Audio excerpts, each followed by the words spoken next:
Hey everybody, it's Josh with the UberProAudio podcast, and on today's show, we speak to JWJones. JW is a blues guitar virtuoso from Ottawa, Ontario, Canada, and full disclosure, he is a very good friend of mine, and we've known each other for most of my adult life, and we've done a bunch of work together. I've done some music videos for him and some press kits, and a whole bunch of other stuff. But this was kind of fun because, in all honesty, we don't really talk too much about things like when he's on tour and like fun stories from the road and like how things are going. Like we talk about like life things, like we're friends, and when we work on stuff, it's usually like, you know, when he's recording a new album or like press needs to get done or stuff like that. So it was kind of nice to hear stories for the first time. Like the Chad Smith story was cool, and I kind of felt like a bad friend because it was a big deal, and I genuinely never asked him about it, ever, which is weird. So that was a cool story, and he just got off a huge North American tour, and he's about to hop out on a massive European tour. So if you're in the UK, please check him out, and if you're in the rest of the world, also for sure check him out. Hit the show notes for his latest work and links to his iTunes and stuff like that. Because, yes, he is one of my closest friends, but he's also a stupidly talented musician and just an all-around great guy. So, without further ado, I give you my interview with JWJones. Cheers. Let's get started. How are you, buddy? I'm very well. How are you? I'm fantastic. I'm sitting in my office sipping a tasty energy drink, so life's good right now. That's pretty good, but you know what's also good is that I'm drinking tea with homemade honey from one of my students and eggnog. And that's a combo. Put the eggnog in the tea. No, you don't do that. Yes. What? Very good. What kind of tea are you drinking that you can do that? Well, Earl Grey tea. This is a Tazo Earl Grey, and you get the honey in there, you get the eggnog in there. It's like a Christmas beverage a month and a bit before Christmas. That's pretty weird, I'm going to be honest. But, I mean, hey, more power to you. If it's good, it's good. Thank you.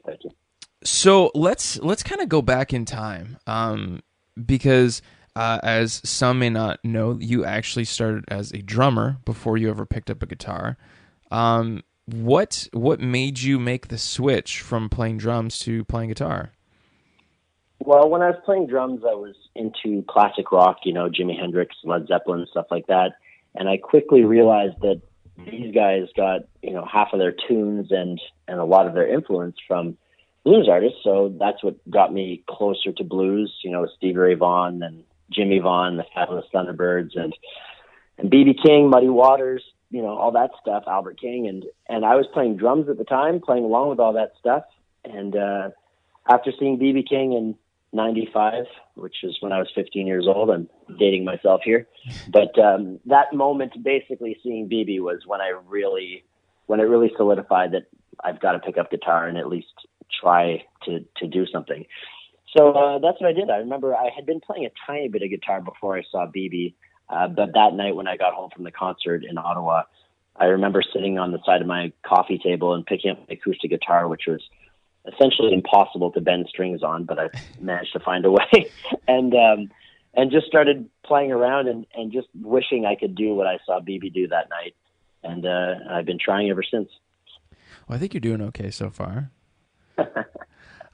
So because I find this fascinating with most musicians, because I feel like you kind of you start going and you start a band and you start playing music. Like at what point did you realize like, oh, I can actually maybe do this as a career? Because for those listening, I've known you for the better part of my adult life, and you never really, I don't mean this in a weird way, but you've never really had a job. Like music has literally been your life.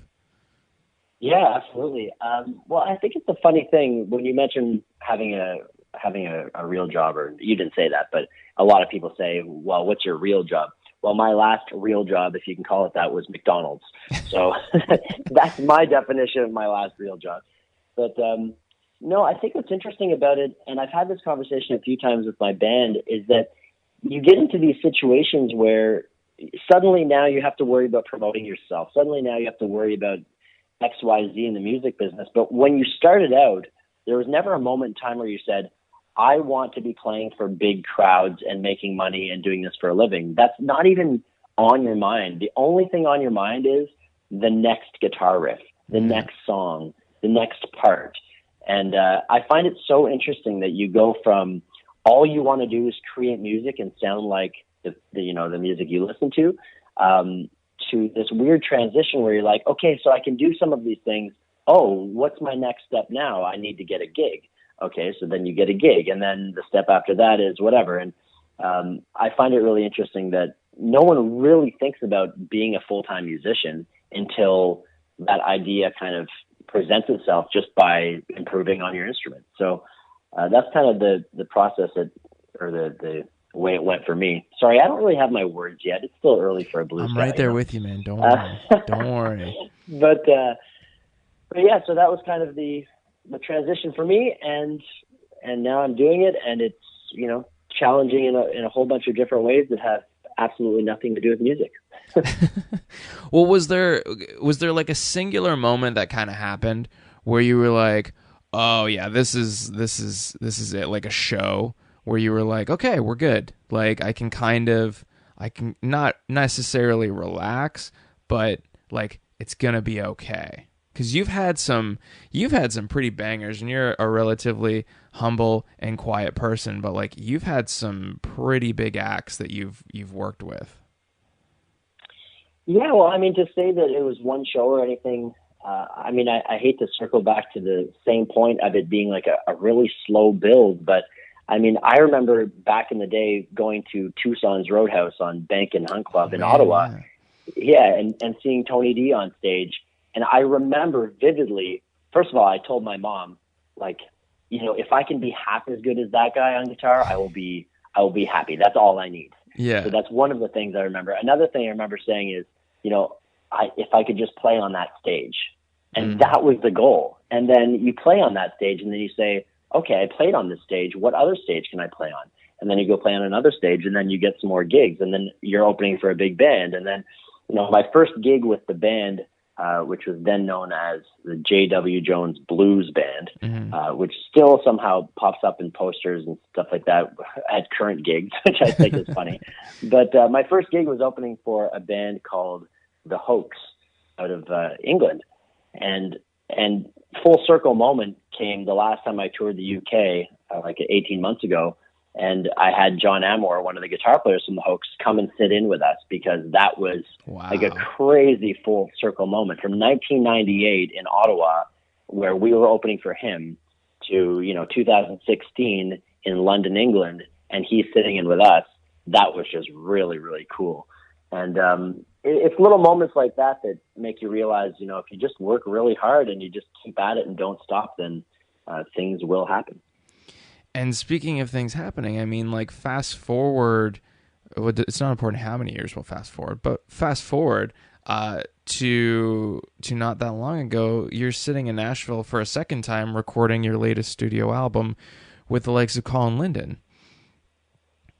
That's got to be pretty nuts. Yeah, it is. I mean, just the idea of being in Nashville, it's something that everybody talks about when you're coming up as a musician. They say, so where are you going to move? Are you going to move to LA? You're going to move to Nashville? Are you moving to Memphis? What's your plan? Is it Chicago? Where's the hotbed for blues and stuff like that? So, yeah, I mean, that's something that I never really saw in my future, because in the way I did things was doing everything locally and just trying to do your best with making records. And then at some point before making Belmont Boulevard in 2014, I guess it was, I realized I had to try something different and take a different approach, a different step. And because I don't have a manager and I'm managing myself, it's hard to take big risks and to know when the right time is to do something different.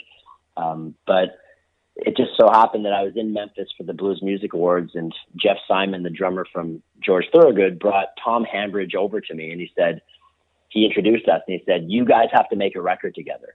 And I'm sitting on a couch in a hotel lobby, and I have no idea who Tom Hambridge is. I have met Jeff a couple of times because he saw us at a couple of our gigs in his hometown or home area in upstate, Pennsylvania or wherever we were. And I had no idea who Tom Hambridge was, and everyone in that conversation, the three of us were kind of like, okay, cool, sounds good, all right, and we shook hands, and then it just went away, and that was the end of that. So I went up to my hotel room and Googled Tom Hambridge, and I was like, oh, okay, wow, I just met an extremely heavy producer that's, you know, responsible for a lot of number ones in the blues world, especially at that time, and now too, of course, because he just hasn't stopped. He's an animal. Yeah. And then I started looking at it and going, okay, but I probably can't afford this guy. And I was right, I can't. But, yeah, and then went forward with it, and he was interested and I was interested, and it was a really, really great moment, a great project to push me out of my comfort zone. And he helped me with songwriting, and I feel like I'm kind of going back and forth here from that record to when I started, and now I'm going to fast forward to High Temperature. But I mean, they're all kind of related, because absolutely, even on Belmont Boulevard, the opening track, Love Times 10, was written by Tom Hambridge, who produced that record, and Colin Linden, who is an incredible Canadian producer also living in Nashville. So once we released the Belmont album, then I was like, okay, I want to do the Nashville thing again. And it seemed like a natural step to get in touch with Colin. And so musically speaking, you know, Belmont Boulevard, sorry, I'm also waking up, is like a more traditional blues album, but that was kind of the first time that you dipped your toe outside the genre a little bit and got a little experimental and like went a little effect heavy with Rob McNally backing your guitar, which was crazy. So when you went from there to High Temperature, like High Temperature, you kind of threw that blueprint out the window entirely. Like I remember, like, you were not, maybe apprehensive is the wrong word, but you were kind of apprehensive with like, okay, well, this song's really different, and there are going to be people who don't like it. And then you didn't even kind of have that mindset at all going in with High Temperature. Like I feel like you had really come into your own and were just like, I'm going to embrace whatever happens in the studio. Am I kind of on point with that? Yeah, you're absolutely on point. Totally. The song you're referring to from Belmont Boulevard is Cocaine Boy. And yeah, it's just, you know, effects on effects kind of thing. It's just totally out there, psychedelic. And that's not even a song that we had rehearsed. I mean, I had a riff for it. I had some general lyric ideas for it. And Tom and I wrote that in the studio together, and it just took on a life of its own. But, what I learned by that whole experience, or from that whole experience, is that if you just go in with the mentality that you're going to create, then natural, beautiful things are going to happen. And that was the whole thing, is that when I made the records before that, like Seventh Hour and Midnight Memphis Sun and all those albums, I was like taking every single song, every single moment like it was my baby. And I was trying to basically micromanage it, because I wanted everything to sound the way I wanted it to sound, which is great. And in a lot of ways, I don't regret that, because I think they're great records in their own right. But what I learned from Belmont and working with Tom Hambridge is that if you just let go of all this stuff, then you let the other musicians bring what they bring to the table without having to kind of force feed anything or to do anything unnatural. Let it be organic. And people responded so well to that song Cocaine Boy that I realized, you know, now it's time to just focus on songs, just write songs. Yeah. And no matter what, they're going to sound bluesy. So it's just going to come out that way, because that's the way I play. I don't know anything else. I literally have no training on the guitar. When people play poppy or stuff on the guitar, I'm like, whoa, can you show me that? Like, I have no idea where that's coming from on the guitar. It doesn't make any sense to me, because I'm in like my blues box kind of thing.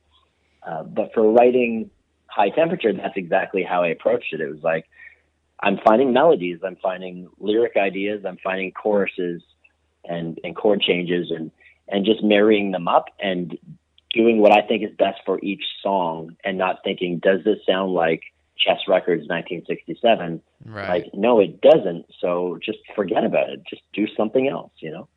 Now, do you think that's something that it comes with time and experience, and that you kind of, as a younger up and coming artist, I struggle to say, play the game a little, or play it safe rather, when you're coming up, and then to be where you are as an established touring musician, to be able to kind of step outside that box.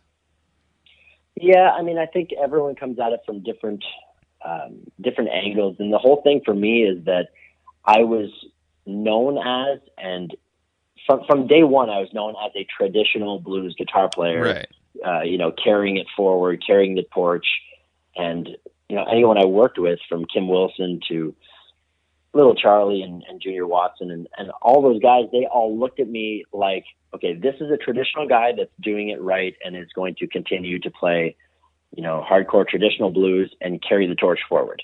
Well, that was great, and I'm honored that any of them supported me at all, and I do love that stuff, absolutely. But to me, it's just, I made 7 records, and then 8th was Belmont, and 9th was High Temperature. It's like I made 7 records of that kind of stuff. Yeah. So now it's like, if I want to write a song that doesn't sound like traditional blues, then by trying to force it into a certain sound is really a disservice to myself and the listener, I think, because if you want to hear a really killer shuffle, go listen to the Fabulous Thunderbirds or Eddie Taylor. You don't need to listen to JWJones in Nashville.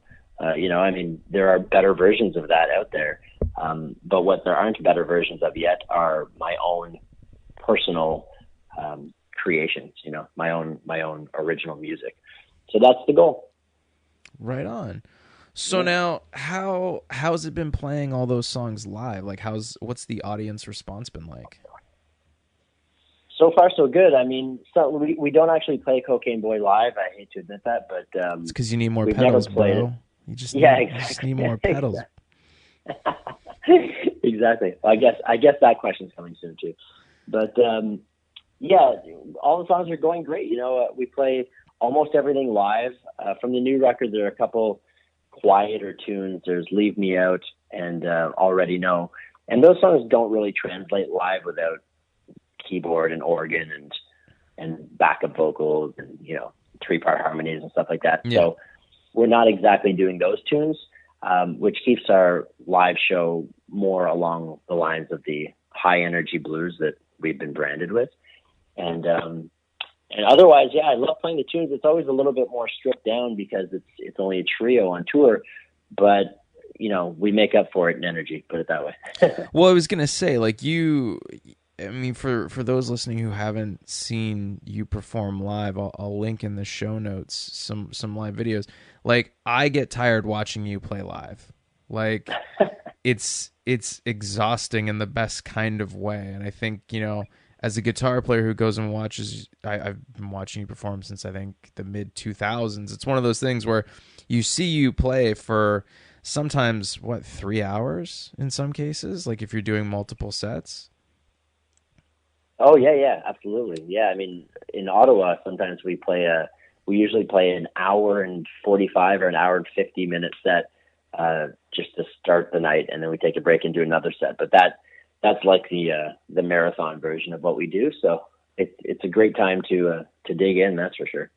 Well, yeah, and I just think it's a rarity in a time where, I don't know, you have a lot of big touring bands who come in and put on this big show, and they'll play for 90 minutes and then they'll walk, and you're paying $50, $60, $70, $150 to see that show. Whereas like you have artists like yourself who are playing for longer than that and more energetic for that at a reasonable price. And it's like, I don't know, I think it's I think you're almost of a rare species of musician these days. Well, it's funny you mention that, because I've heard a lot of people and a lot of conversations come up where it's like bands talking about if they have enough material to play X amount of time. Like, we're getting a gig for a 90-minute set, but I don't know if we have enough material. Like, to me, that is just so wild, because we can just go on forever. I mean, we recently had a new drummer join the band, Will Lorrain, and he joins the band. He said, so how many tunes do I have to learn? And I said, well, I mean, you need to learn 30 to start, and then there will be at least another 20 or 40 after that, because it's not, you have to know all the traditional stuff to be able to pull it out when someone says, hey, play Freddie King Sidetracked. You need to know that. But also you need to know all the stuff from our records that, gets requested or that appears in the set list, or that day I wake up and I feel like playing a song that we haven't done in a while, then I need you to be ready for it. So we just have so much material. And then even with that amount of material, that's not even what can make the set go longer. It's how far you improvise and how dig you deep in the solos and which directions that takes. And some songs meld into other songs, and then you're changing keys, you're doing all kinds of weird things, tempos, keys, whatever, and whatever feels right at the time. So I like those long sets, but I have to admit, I'm feeling it a lot more now than I was 10 years ago. Well, and just to kind of circle back for just a quick second, I don't think I've ever asked you, so those shows where you go and you go on, like, I mean, and not to be redundant, but anyone who's seen you knows, like, you can just go on like a 4.5 minute solo in the middle of your song. Is any of that planned from like show to show? Are they kind of following the similar lines, or are they just basically whatever you're feeling at the moment? Well, I'm going to say a little bit of both, because I mean, I would love to be able to say that every single solo is completely individual and sounds absolutely nothing like the last time I played it. But realistically, that's not the case. And, something I really noticed on the last tour is that we had a couple of days off at one point. It was a 6-week tour. We had a couple of days off, and I didn't really play my guitar that much during those 2 days. I was catching up on business stuff. And then we got to the gig, and I picked up my guitar, and for some reason, I just wanted to play every single solo completely different than the way I had been playing it for the weeks, before it. So if I started the solo up high, I would start it down low. If I started on higher strings, I'd start on lower strings. Even in terms of the intensity, like if I came out of the gate going wild, then I did the opposite, and I played really, understated with lots of space. So that kind of thing is the exact feeling and idea that inspires me more than anything else on the guitar, is to take a different approach. And then I feel like I'm creating, which is something that I did not do in my early days. I came out and I was like, okay, this is going to have a B.B. King style solo. This one's going to have, this is going to be more like Chicago blues and blah, blah, blah. And I would follow those kind of molds or whatever you want to call them. And now I just try to approach it like, obviously you're going to be in a general feel and sense for each song, because that's what fits naturally. Yeah. But there are ways to push and pull with that and just take different approaches. And I think that's what's most fun about soloing on the guitar, and also what inspires me and keeps me excited about playing the guitar. Now, on that note, no pun intended, do you ever have like a bad day on guitar where you just suck?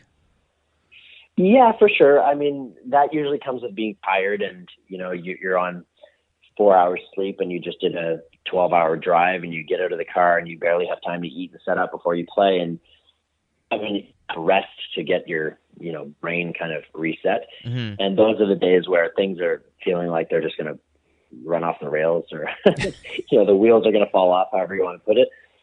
So yes, but it's kind of funny too, when you're on tour, like I feel like I'm always better. Like I'm 100% better at the end of a tour than I am at the beginning of a tour. Right. And that's why I'm improving as a player, is because during that tour, I've played so much and experimented so much that new things are going to come out of me. And that's really exciting too. And that's a huge part about what I like about touring, is that it just makes you better just by, the fact that you're out there playing every night. So, and then to answer your question, it's a lot harder to have a bad night when you're playing guitar every night. You know right. what I mean?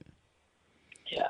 So now, kind of following a similar line of questioning, vocally, now you've done a ton to improve your vocals over the past couple years, and like really intense vocal lessons and changing like things physically about the way you sing in order to improve your vocals. Do you notice kind of a similar pathway when you're performing that your vocals remain or improve as you tour? Absolutely, yeah. I mean, like you said, I went through some serious vocal training because I pretty much lost my range vocally, just going through a stressful time in my life a few years back, and it was so strange because I had recorded Belmont Boulevard, and I sang all those songs in the studio in Nashville, and then a month and a half, 2 months later, I couldn't sing half of those songs because there was just a change in my life, and I guess stress got the better of me, and it limited my range so much that I was literally unable to sing, and I had to talk through certain words and stuff, and it was terrible. So anyway, I saw a coach, and she helped me an absolute ton with yeah, like you said, changing things physically about how I sing, and really it was the only training I've had vocally, because when I started, guys like Kim Wilson were saying, just sing along with your favorite records. That's how you do it. Well, I guess if you're naturally gifted like him with singing, then that can work for you. But singing never came easily to me, and so I had to work really, really hard in the last few years. But yeah, I don't have any issues per se anymore, but I do have to keep really on top of thinking about when I'm breathing, how I'm breathing, my posture, when I'm the shape inside my mouth, and all these things that made an enormous difference in my tone and my clarity and everything. I mean, it's made a really, really big difference, and I'm just more and more confident, which is even better than being more skilled in a lot of ways. Mm-hmm. You need confidence, and if you can have that confidence when you're singing, then the world's at your fingertips, kind of thing, because it's hard enough being up there on stage and thinking about what people are thinking of you, and then add in the fact that you're not a super confident singer, which has got to be the most nerve-wracking instrument to use, or whatever, however you want to put that. Yeah. So yeah, I guess long story short, it is definitely better and better. One funny thing I will say that I don't think I've told too many people about, but when I first started having success with the vocal coaching and I could see a change in myself, I thought to myself, oh man, this is unbelievable. I'm going to be singing like whoever. I remember saying the guy from Rascal Flatts. I don't even know his name, but he gets all this. He has like a ridiculous range. Yeah. And I remember thinking, in 2 years, I'm going to be doing that stuff. And that's how excited I was by the breakthrough. But I was wrong, and I'm not sounding like him yet. So I've got a long way to go. But it's funny that it is getting better, and that I thought that I would improve that quickly. But back to reality. So let's talk about the tour you're just coming off, and the tour you're about to go back on. You have like what, 3.5 weeks of downtime right now, if that? Yeah, about that. Yeah. So how is, like, you just came off a pretty big U.S. tour? How was that? Oh, it was great. Yeah, we did 6 weeks, and we started in, where did we start? Oh, in Chicago. We started in Chicago, and that was back on September 12th. Jeez. And we played at Buddy Guy's Legends, and Buddy was in the room and came up and sang with us. And that was the 6th time that I played with Buddy. I was going to say, is it ever, not to cut you off, but is it ever not super surreal every time that happens? You know what, though? It is totally. I definitely have moments where I'm like, I'm on stage with Buddy Guy. But what I'm most thankful for is the fact that I'm not freaking out nervous anymore. Right. Like in the beginning, the first time he came up, it was completely a shock. I had no idea what was going on. The sound man at Buddy Guys just came up to me and said, hey, my dad's here. He wants you to play a slow blues in A. And I was like, who is your dad, and why are you requesting songs between, like in the middle of the set and coming up to me and whispering, what is going on here? I'm like, what? And he could tell I was confused. He said, my dad is Buddy Guy. He wants you to play a slow blues in A. I said, okay. So we started slow blues in A, and Buddy came up, and my leg was literally shaking in my pants. Oh, like, man. they say shaking in your boots. Yeah, I was shaking in my boots. And from that time to him inviting me to play with his band in Ottawa, which I know you were there for because you caught some of that on video. Yeah. So, those times I felt a little nervous as well because I was with him and his band. But then since then, it's been really great. 4 more times or 5 more times at Buddy Guy's Legends over the last couple of years that he's sat in with us. And the last time he sat in was really special to me because we kind of have a little bit of a, more of a conversation going on between him and I now. And he recognizes me and, he meets a ton of people, but I could tell that he recognized me. And when we were on stage, I played some kind of weird Muddy Waters turnaround or something that was kind of obscure that your average blues guy wouldn't necessarily play. Mm-hmm. And he turned to me mid song and said, "I love the way you play, man." And I was just completely blown away. I was like, holy cow, that was real. Like I felt it and I know he meant it. And that was just a really, really beautiful moment. And anyway, so sorry, I digress. I'm going back to the to the tour. I like the stories. That's only September 12th, which went all the way to October 22nd.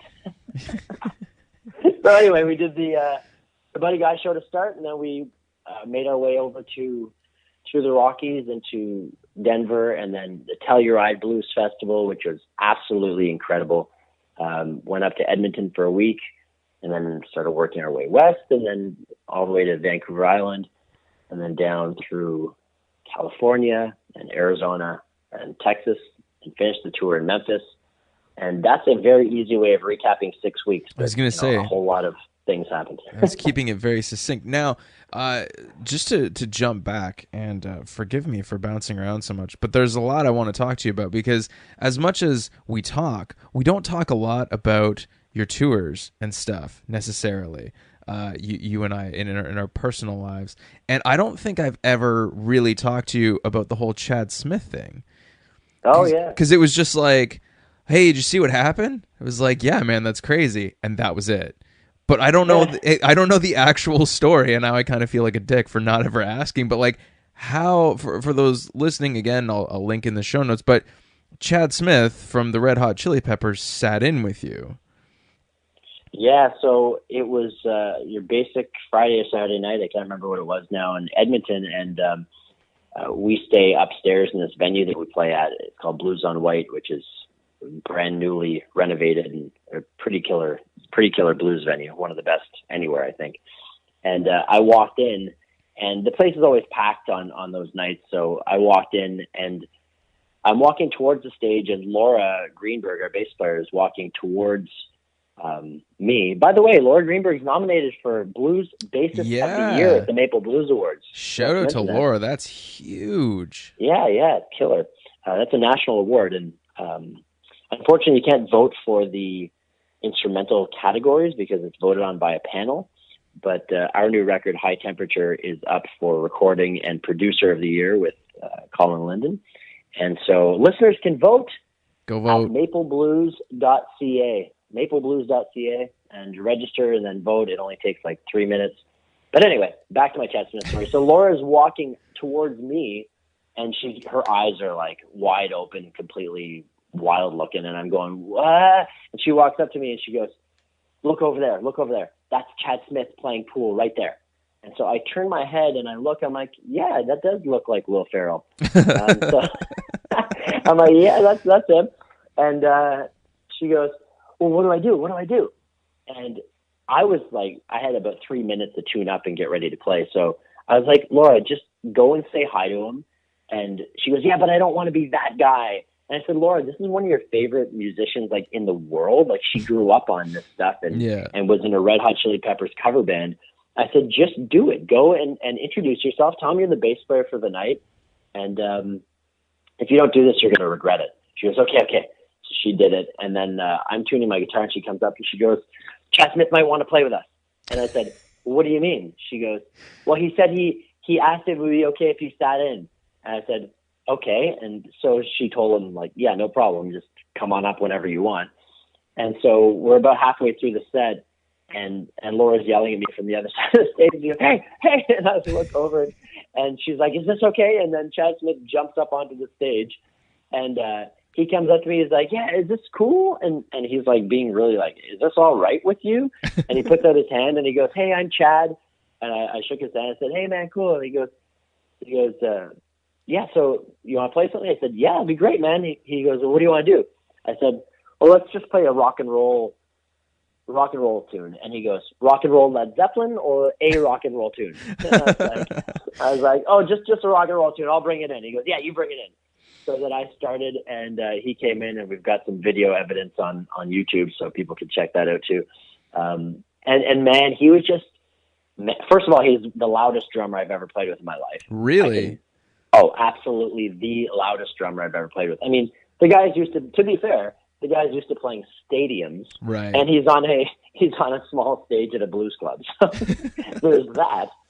But anyway, he was just bang on, man. It was so cool, so much energy, and I gave him some drum breaks and stuff so that he could really go nuts and a little solo, and the crowd went absolutely mental for him. And yeah, it was a pretty cool thing. And when he got off stage, he thanked me and shook my hand. He was just the sweetest guy. Like, you know, people talk about rock stars sometimes having attitude or whatever, and other times they are just the complete opposite, most down to earth sweetheart of a guy. And I have nothing but respect and good things to say about Chad Smith.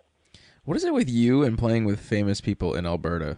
I feel like this is like in that club. Yeah, like what's up with that? Yeah, like we had Jeremy Renner sit in with us once and sing Sweet Home Chicago, and that's before he was uber famous. I remember at the time talking to him, and he said, yeah, well, I'm in the movie SWAT, and I didn't really know what it was, so I went and watched it later, and he said, and he played, was it Jeffrey Dahmer or some... Yep. I think so. Was it Dahmer? Yeah, I believe it was. It was one of the serial killers anyway, and he made some joke about how that was one of his biggest movies at the time, and that it wasn't helping him with the ladies at all. Because they just associated him with the serial killer. Yeah, good job. But yeah, he was cool too, and who else sat in there? He's Sam Shepard, I believe. The late, great Sam Shepard. Sam Shepard wanted to play drums, but I passed on the offer. Which is, how dare you? Well, A, I didn't know who he was at the time. B, I didn't know if he could play drums. And the thing with drums that's different from singing is if you're not a great drummer, then everything's going to fall apart. Yeah. Whereas if a singer comes up and they kind of suck, then at least you can just like laugh it off, and the root of it all, the bass, guitar, and drums are still chugging along, sounding half decent, you know? So yeah, it was a little risky, and I said no, and I don't think he was very happy, but what can you do? And Sam Rockwell was there the same night. That's right, yeah, Sam Rockwell. Yeah, that was cool, man. They were all in town recording for shooting the assassination of Jesse James with Brad Pitt and I think Angelina Jolie, and yeah, pretty big movie, and they were in Edmonton for that. I think we need to like start plotting this out a little more carefully, where like whoever you like who's in Edmonton, you need to like book a show around the same time.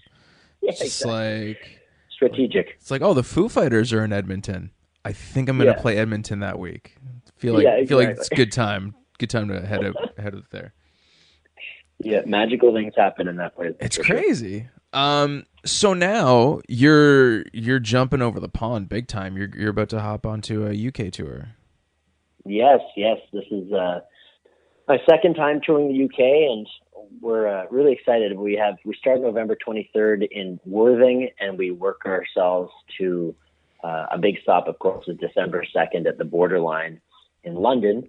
With the Rainbreakers opening, and we keep working all the way until Newcastle on December 10th. So I only named 3 of the cities there, but it's an 18-city show, and we're playing 18 nights, all one-nighters.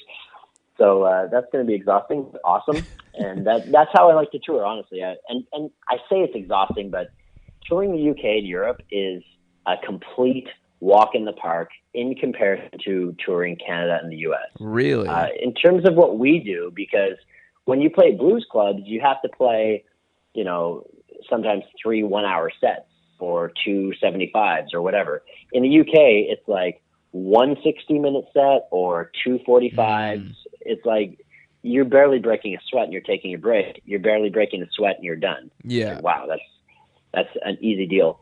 But the big difference on this tour for me is that the last time we were there, we played just whatever venues we could get into to get a foot in the door. It's a very tough market. And we had guarantees in all the venues, and we weren't making a ton of money, but it was really just, like I said, to get the exposure and to put our feet on the ground and get things happening. But for this tour, I'm really stepping it up in terms of just what I'm trying to do on the business side, and renting a lot of venues like the Borderline in London, and hiring big publicists. We've got Peter Noble, Noble PR, doing the whole tour.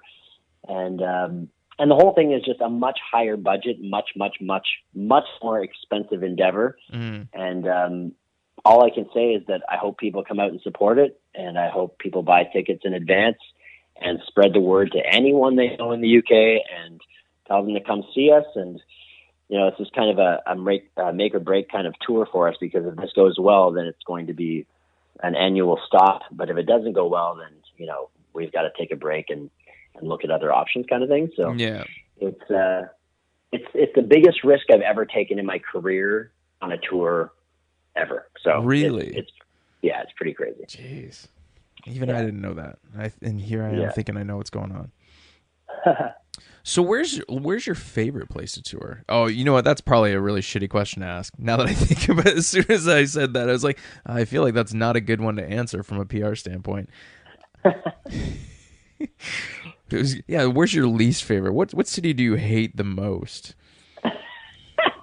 Who's not going to listen to this podcast? Exactly. Jeez. Well, no, people ask me that all the time, and the truth is there are pockets of amazing blues fans all over the world. And, a lot of people from Canada love going over to Europe to tour or whatever, because you feel like you're in a different place and it's a whole different world. I have to say the best response we've ever had in terms of an entire tour was absolutely the UK, the last time we were there. I mean, people were coming out they'd see us on one show, and then 4 or 5 nights later, they'd a different show and had driven, 200 kilometers to see us or whatever. And we had the support of Vintage Trouble talking about the shows, and Ty Taylor. Those guys were just really supportive and talking it up on their social media. So I think that really, really helped us. But I love touring everywhere. Like I said, there are awesome pockets of blues fans, and magical things can happen anywhere, whether it's a small club or a big theater or a big festival. We played in Spain in the summer. We had little Charlie Beatty with us in Hondarribia, and we played to like 15,000 people, and it was incredible. And then, on this last tour, we played a couple times to like 50 people, and it was incredible. So it's just, you have to love the ups and downs. You have to love the different types of venues, and most of all, you have to love the music. And if you love playing, then it doesn't matter who's there as long as they're interested, So my follow-up to who has the best food that you've had on tour?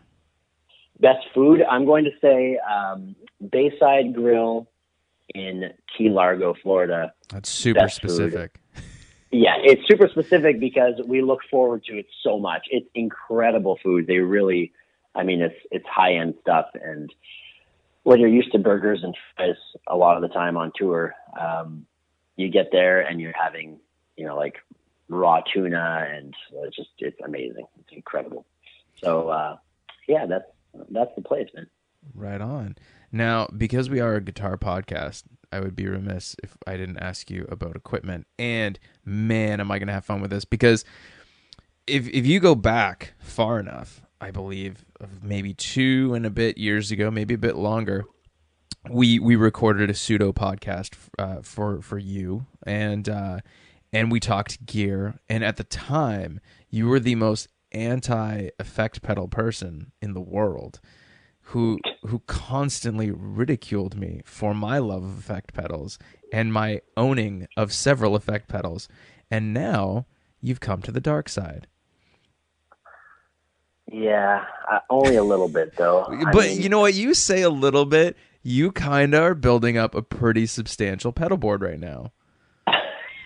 Am I really? You kind of are. And not even like whatever, like you had that the Bassman reverb pedal or whatever it was. It's like, okay, that's something. But like the last time I was at your house, it's like, where the hell did this come from? Like you have a looping station, you have all these Strymon pedals and everything. It's like you're kind of going balls to the wall in the pedal game right now. Okay, hold on there, Mr. O'Connor. Let's just back this up. I'll explain a couple things. So number one, I will definitely say that it's still all in the hands, and that is when we're talking about your basic tone, like the tone you want to have for most of the night. As a blues artist, I'm not going to speak for the country guys that have compression and slapback and all these other things. Yeah. With the blues, in the blues world, if you're going to play traditional blues, then your main tone has to come from your hands, the way you pick, and that's it. Because I can pick up any guitar and pretty much sound about the same. And I've heard stories of B.B. King and these other guys picking up guitars, and they always sound like they sound, regardless of what kind of backs it is. Yeah. But yeah, I used to use a bigger amp. I used a basement and a reverb tank, and then I transitioned to a Fender Vibro King, which is a custom shop 310 amp. And that thing is a gorgeous sounding amp, but it's just way too loud for clubs. Mm. So then I moved towards a Pro Junior and then two Pro Juniors, which I eventually found out Jeff Beck also does. And people are like, oh, you've got the Jeff Beck setup. And I was like, what? I have two small amps because it's a little louder than one small amp. I don't know what's going on here. and then I found out he did that too. But, and then I'd run into, like, if you crank those two amps, they sound beautiful. All I use is reverb. That's it. Yeah. Fender 63 reverb, and those things crank. That's my festival sound. Like, that's what I use. Or when we played those 2,000 seat venues opening for George Thorogood, that was my thing.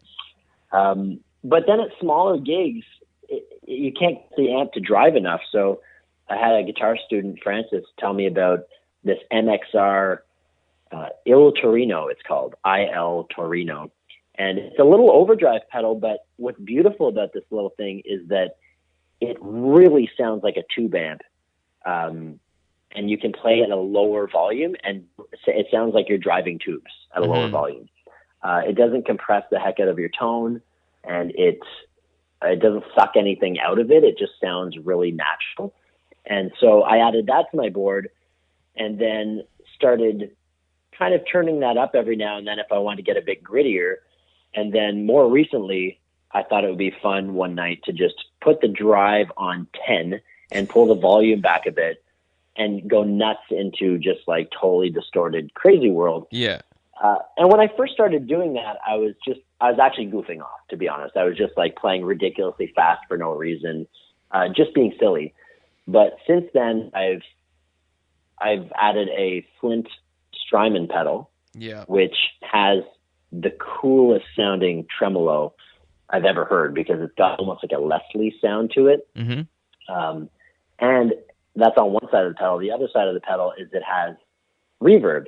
Now, it's not the kind of reverb that I like at all. I much prefer a springier type of reverb, like the Fender 63 reverb tank or pedal as I have now. Mm-hmm.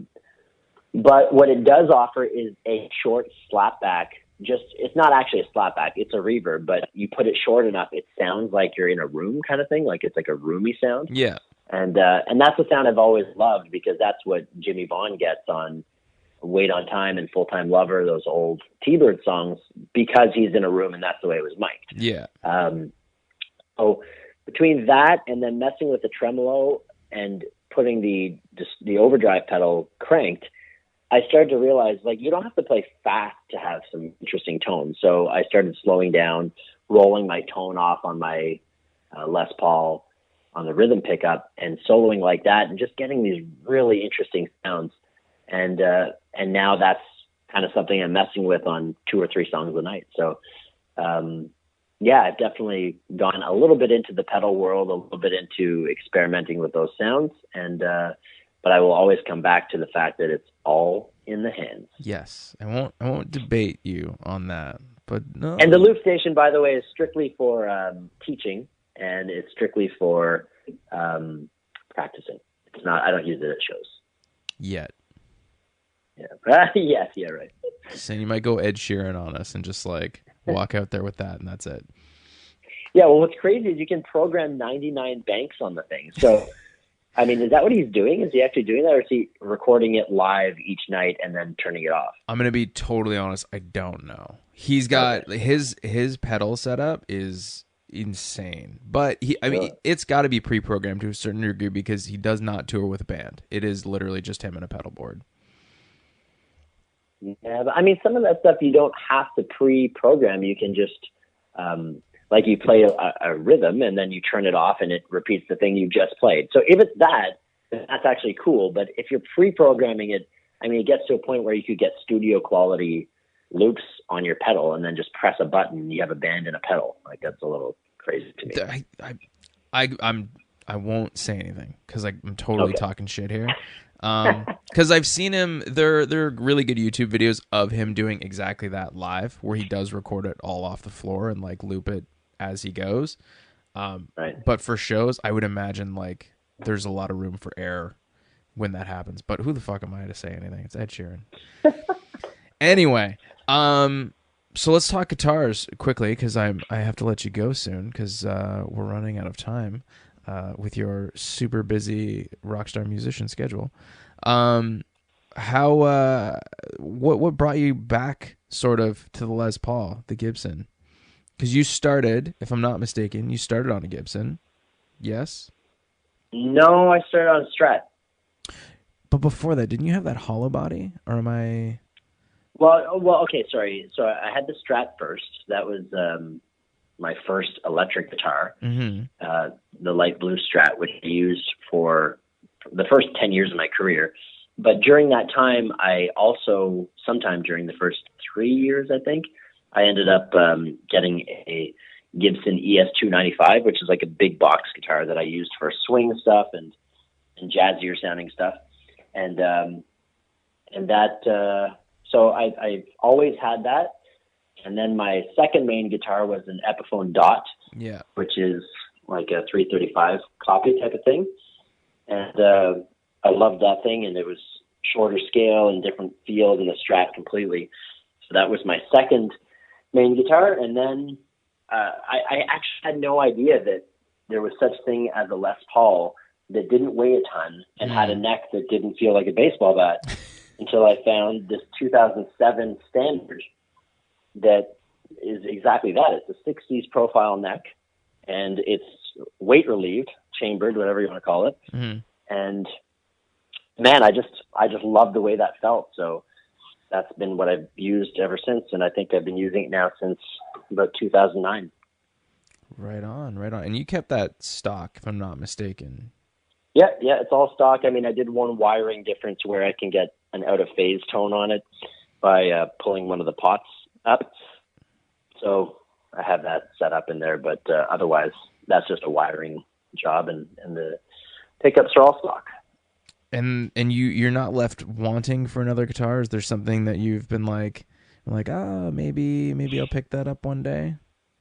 I'm the most unusual guitar player in terms of gear. I'm just not really into messing around with gear that much and buying a million guitars. I'm kind of like, I try to get as much as I can out of one, but there's a harmony that I really like, and I can't remember the code number of it, but Rick Holmstrom used to play one, and I played his once, and it's the woodiest sounding guitar, perfect for swingy stuff, jazzy stuff. Yeah. And I need to eventually find one of those, but they're getting harder to find. And they used to be what was known as like a cheap guitar, like a couple $100, but now they're a couple $1,000. So oh, Jesus. I need to find one at some point. And that's really it for what's on my list of guitars that I really want to pursue in the future. Right on. So we're coming up on an hour. So before I let you go, where can people find all of your music, all your information on like your upcoming tour dates? Where's the best place to connect with JWJones? Well, it's all under @JWJones Blues on social media. So Facebook, Twitter, Instagram, YouTube, they're all JWJones Blues, spaces, no hyphens, no nothing. And then the website is jw-jones.com. And you can find me on all of those places. And Bands in Town, which I'm starting to discover is a very important thing to push people towards, because Facebook whether you know this or not, it's limiting posts. So I post something, even though I have, what are we at here? 11,000. That doesn't tell me the exact number. Oh yeah, no, it doesn't. So I'm at like 11,000 followers ish. But like I'll post something and only 53 people will see it, or 553 people will see it. So the only way for me to get it to all of my page likers or followers is to promote it and pay for it. So that's making it really difficult, because we'll, drive through Austin, play a show, and then 3 days later people will be like, hey, when are you coming to Austin? It's like, we were just there. And I put it on Facebook like 5 times, but people aren't seeing it. So bands in town, if you get on there and you sign up and follow us, then you're actually going to know when we're in your town in advance. And that's a beautiful thing.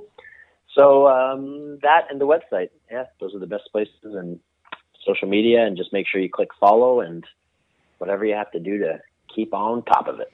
And all your albums and such are available on iTunes currently, I believe? Yeah, only the last few now, because I had some old record deals that I finally decided to take my rights back to, because they were all on lease to them. Mm-hmm.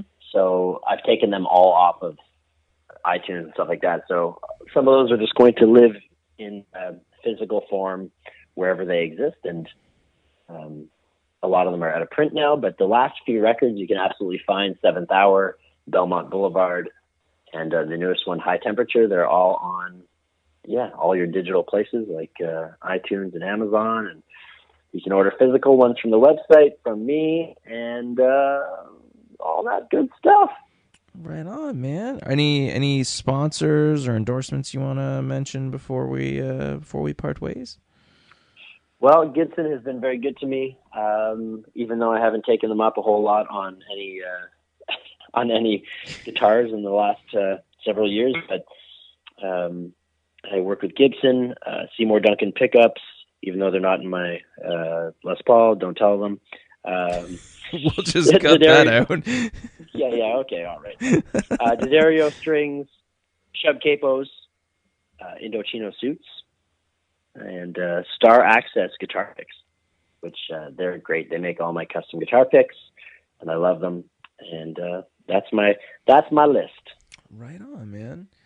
Well, it's been a pleasure talking to you. You too. I haven't talked to you I don't think I've talked to you since before you left for tour. So there you go. It's true. And it's interesting that for the listeners, it's interesting that we're like buddies and we talk about all kinds of things in life, but this actually felt like a legit interview. Yeah, it's kind of weird, honestly. Like, it's weird. But I kind of like it. To be fair, we don't typically talk that much about guitars or music. We talk about like life shit, because you and I like a much different music than you like. So whenever I'm like, hey man, check this out, you're like, yeah, that's terrible. Like that's the extent of our conversation. And then I say, it's all in the hands. Forget about the pedal. Yeah, exactly. Thanks. Yeah. Hey man, look at this Stevie Ray Vaughan thing. Yeah. I had nothing to do with his amps, all in his hands. I don't care about this video. It's like, oh, okay, cool. Thanks, man. Good talking to you. Good chat. Yeah. Awesome, man. Well, I'll probably talk to you like 10 minutes after this, but thank you for taking an hour out of your day. I know you actually are really super busy getting ready for this UK tour. And yeah, it was great talking to you, buddy. Thanks, brother. Great talking to you too. And keep kicking ass with the podcast. Yeah, buddy. I'll talk to you later. All right. See ya. Cheers.